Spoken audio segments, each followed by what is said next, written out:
Hey everyone, welcome back to John's Watch. Today I'm taking a look at a new game called Traveler's Refrain.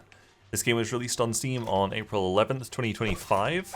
Its regular price is $25.99 Canadian, or your regional equivalent, and it's developed by Red Essence Games and published by Indie.io. And I just wanted to mention that Red Essence Games is a development team made up of just 5 people. So right off the bat, this is very impressive for just made by 5 people. The Steam description says, wield your magical instrument and defy the Mecha-Goddesses of Fate in this song-casting, story-driven action RPG. Explore Forbidden Forest as Traveler. Help him reunite with his long-lost love as you fight through abominations and solve mysterious puzzles, all while an ancient conflict unfolds. Little bit to unpack there. So you play as a guy called Traveler. That's all you know about his name. Whenever anybody in the forest greets him, they say like, welcome traveler, you know, just like lowercase t, traveler.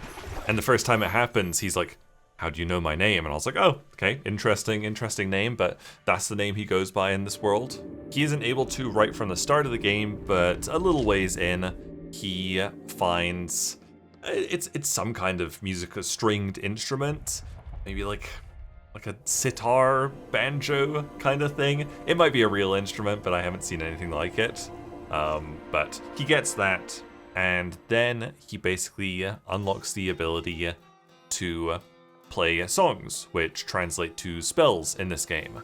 And I've played 2 hours of the game, and I unlocked 4 songs. And the way you play songs is a little bit like Legend of Zelda Ocarina of Time. Basically, in order to start playing a song, you hold down right trigger. I played on controller, and I just played on default controls.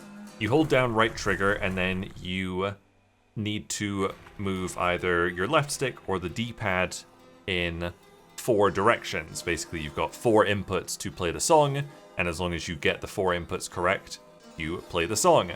The first one you learn is a healing song. And in order to do that, you hold down right trigger, and you go left, right, and then when you let go of right trigger, you've played the healing song, and that heals you 1 little chunk of health. And this is obviously a very unique way of casting spells and healing yourself.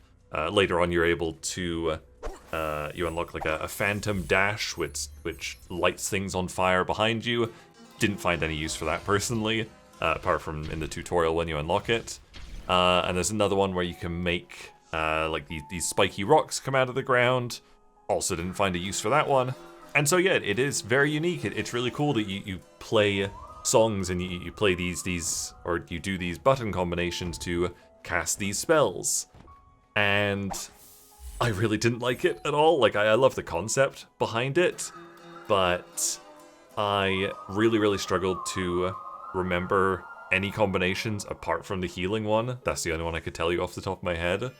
And you can always look at them. Basically, if you press Y, it opens up your options, or your, I don't know, just your menus. And you can always go look at what songs you've unlocked, and it'll show you the combinations for them right there. But yeah, I just never used anything apart from the healing one outside of very specific instances, because I just couldn't keep them in my head, especially when combat's going on and combat gets quite intensive. Sometimes you're juggling quite a few enemies. I just couldn't remember how to make spiky rocks come up, and it's got positive reviews on Steam. I did see one negative one that kind of resonated with me, where they said like it's just casting spells with extra steps, and obviously it's a mechanic that's quite essential to the game, but it doesn't make it very fun. And yeah, I didn't like the playing songs aspect, because yeah, it was just too tough to remember all the combinations for me. Luckily, you can do pretty much all of combat without having to do the songs, apart from the healing one. Like, honestly, if you can only remember 1 song combination like me, just remember the healing one, left, right, you'll be okay, because you'll need that one for sure. The first weapon you unlock is a lantern, a flame lantern on a chain, and you can swing that around you and do a little bit of fire damage to enemies, and you've got a chance of burning them with it. You can also use it to clear environmental objects that would be susceptible to flame, like spiky, thorny little plants. You can burn those down with your little lantern. It's also got a 3-part combo. So the default controls had attack on X, and basically if you attack 3 times in a row, you'll go like side to side, and then the third one, you'll do kind of like an overhead slam down with your lantern, and just does a little bit of damage, a bit more damage at the end of your combo. And later on, you also unlock a big old hammer, and the lantern's pretty quick, does a little bit less damage, but does have the chance of burning enemies, whereas the hammer is very slow, but does a ton more damage. And just like the lantern, you can also use the hammer for environmental puzzles. In the last dungeon I did, there were these sliding blocks that you had to smack with your hammer in order to like move them along tracks and get them out of the way. You could also use it to break down kind of crumbling walls and to make shortcuts for yourself.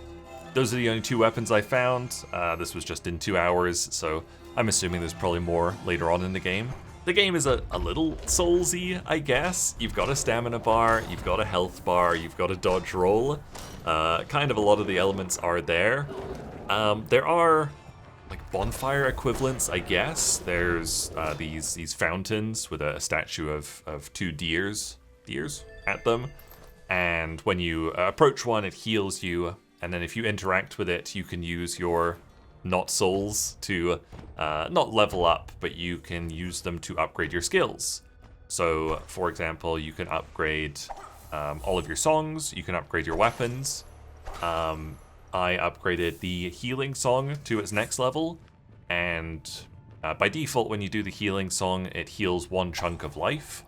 But with the upgraded one, it still heals 1 chunk of life, but it also drops a little health spot on the ground that slowly dwindles away as time goes on. But if you walk into it, it gives you a second chunk healed. So it was basically double healing for an upgrade, so that was a pretty no-brainer decision there. I also upgraded my lantern so that the third part of the combo that I mentioned earlier now dropped a rune on the ground, which was kind of like a landmine, and when enemies walked over it, it would do a big fire explosion. And I did also upgrade the spiky rock song, but I literally did not play it after probably like 5 minutes after I unlocked it, so I don't even remember what the upgraded one does. The game's a little bit Metroidvania-y. It doesn't show up in any of the tags because it's not like overwhelmingly Metroidvania, but there's a little bit of backtracking once you unlock abilities.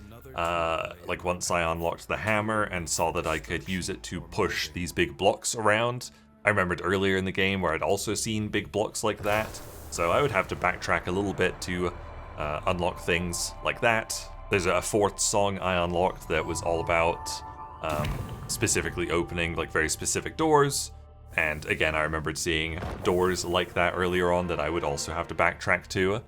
So Metroidvania in the sense that you have to backtrack once you unlock certain skills, but it's definitely not a big part of the game. It's a little bit there. The world is pretty large, and there's a lot of little combat encounters and quite a bit of puzzle solving.